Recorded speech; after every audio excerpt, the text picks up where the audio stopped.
What's up, guys, and thank you for coming back for yet another video. I am your host, Caleb's Property Maintenance, and welcome back to the second Walker Factory video. I know it has been several weeks since I uploaded the first video. I just have not honestly had time to do this intro until now, and so I just wanted to give you a little heads up as to what you're about to see.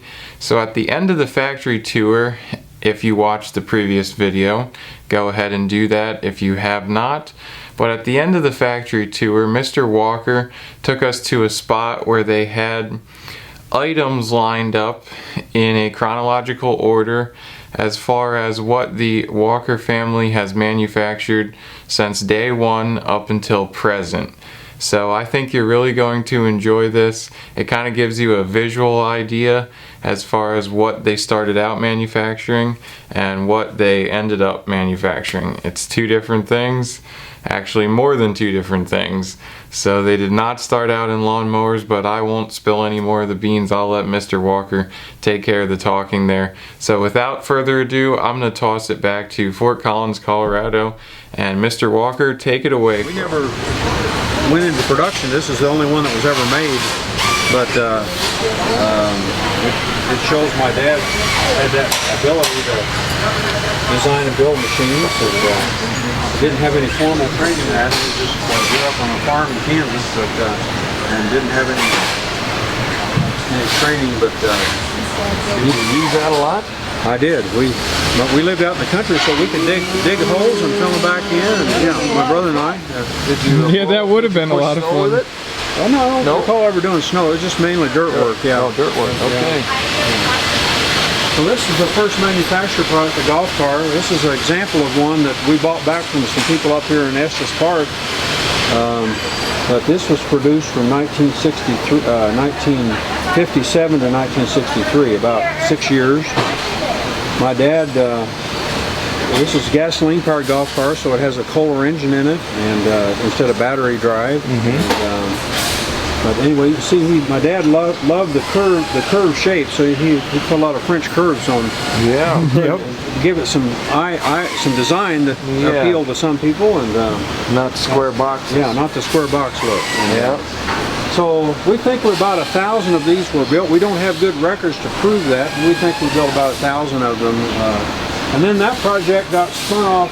My dad kind of got discouraged with golf because it was a very seasonal business and only really one use, and that's golf. So he began to work on a little truck. And here's the prototype of the little, what we call the Walker Power Truck, a little utility truck, and our multi-purpose vehicle. And here's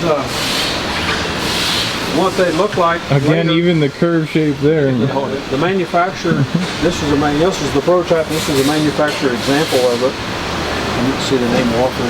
Yep, power truck. So this was made in the 60s, from 1962, 63 up to 1968. And at that point, the company, I guess you read the book. The company got sold to a group of people up in Casper, Wyoming, and got moved. The whole project got moved to Wyoming. My dad was, like a lot of people, he didn't have enough money to what he was really trying to do, and borrowed money and began to just be under a load of debt. So the only way out for him, he thought, was to sell the business.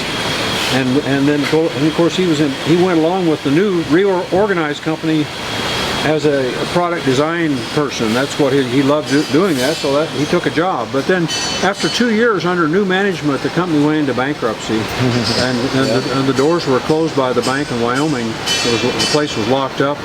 My dad lost everything at that point. He liked to say, I lost everything except my faith in God and my family. Everything else was gone.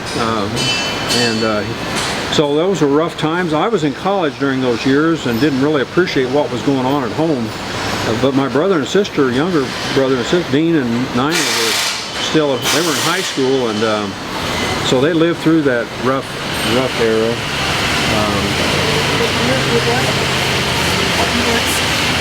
What years? This all happened in 1968 up to 1970. The company went into bankruptcy in 1970.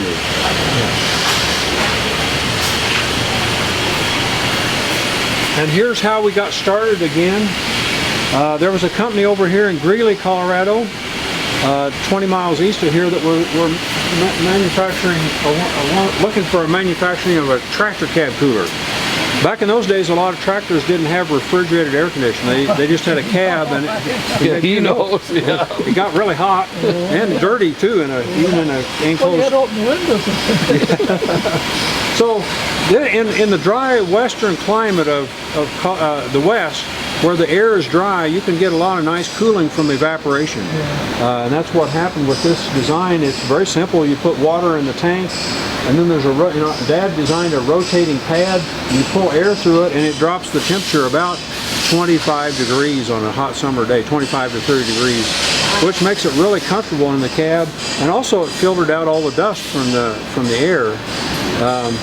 So Dad designed this for the people in Greeley. It was their project, but somehow he talked the bank, and this is part of the story, I don't know how to, he somehow talked the bank into letting him get back into the building, unlock the building and let him get back access to his tools. Wow. So he could build a prototype.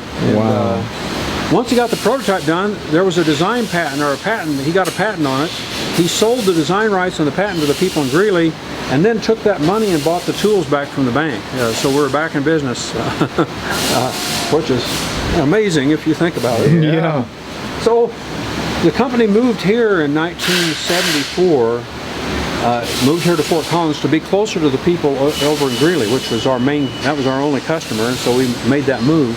Also, Fort Collins was a better location for manufacturing than Casper, Wyoming, because all the logistics really come out of Denver. All the freight and shipping and supplies.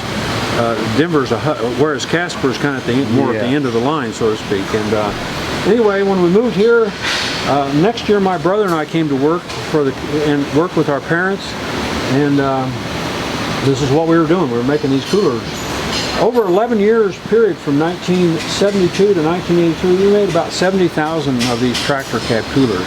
So it was a good business for us. We didn't make a lot of money at it, but it was a good living, and got us going again after being bankrupt. And but then 2 years after my brother and I came, we built this very first lawnmower. This is the very first Walker mower. You can see it was our first attempt at making a mower, and but you can also see some of the ideas that we had on this early are still in the machine today. The protector mounted on the back, the rear discharge deck. This is basically diagonal, but there's a little blower on the outside of the frame. So we had the grass handling idea right from the start, and steering levers. This second prototype was built in the next year. This is 77, 78, and 79. So you can see some evolution. Definitely. The little blower that we had on the outside of the frame here, we moved inside the frame on the green machine, and it's been there ever since. This machine, the third prototype, notice the deck. Now we, for the first time, have made our own deck. This was off of a garden tractor. This big circuit, this 30 hip. This is our own design with the gear drive, rear discharge, counter rotating blades, and this is the machine. Built in 1979, we took it to a farm show in Kansas as a market test. We wanted to see what the farmers, because we believe, farmers know equipment. They've used a lot of equipment, and so we got a good result of that. In fact, a lot of the farmers were ready to buy something, and we had nothing to sell them. We only had the prototype. But we came home from that showing and decided to build 25 machines just on our own speculation. We thought, let's build 25 and see if we can sell them. All the while we're making tractor cab coolers, so that's paying the bills while we're experimenting with lawnmowers. But then finally we got started making more lawnmowers. In fact, in 1982, this was 1980. It took us about a year to build the first 25. Then we skipped a year because it took us 2 years to sell the first 25. And then finally, in 1982, we built 125 machines. And it was still a long process, but basically we got we got those all. They were mostly all pre-sold. That is, in fact, we had about 100 machines that were pre-sold with money down deposits. We couldn't afford to lose or have somebody cancel on us. Right. Anyway, after building these and selling them, the next year this company, the Tractor Cab company, got in financial. There was a recession in the farm market, and they had to go get a new business partner to help them refinance.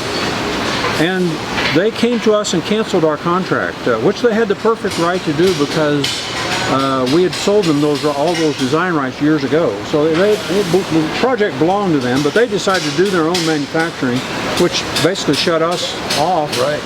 So we had to go full-time in lawnmowers in 1984 to survive. There was we had nothing else to do, and I can tell you we nearly went bankrupt again.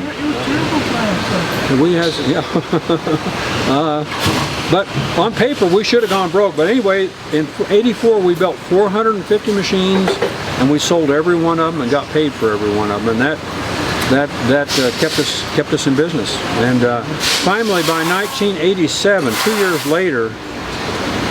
years later, we finally made our first profit. Before that, all the work we had done was either break even or lose money. But we finally made some money in 1987, and have been profitable ever since. These other machines here are just machines we've kept, like the one up front. We've kept when we made. This is 25,000, 50,000, 75,000, 100,000. So you can kind of see some timeline here of progress as we've built the machines across the years. And then the next one. There'll be another one, yeah. We're hoping to add on to our building. Where you came in the door, there's a new addition being planned that will feature a visitor center and a welcome center for people. Just as you came in today, there'll be you'll actually be able to see this more kind of at the beginning of the program instead of at the end. All your lawnmowers have the grass fixes? No, some of them don't. Some of them are non-collection, and they have a little bed on the back. If it's going to be a side discharge or mulch in the back, we have a model that we can build that doesn't have the grass catcher on it, or the little blower that goes inside it. Yeah. I have a rear discharge, and I like that feature too. We have about 1,500 dealers around the world, and there's about 700 or 800 in the United States here, and then the rest are outside the United States. But and there's some areas we haven't, we haven't been as well introduced as we should have been, or it's not that we didn't try, but some places we've done better than other places. And the northeastern market is our best market. Up in the New England, New York, Pennsylvania, up to Maine is all really a good loaded up there. It's a good market.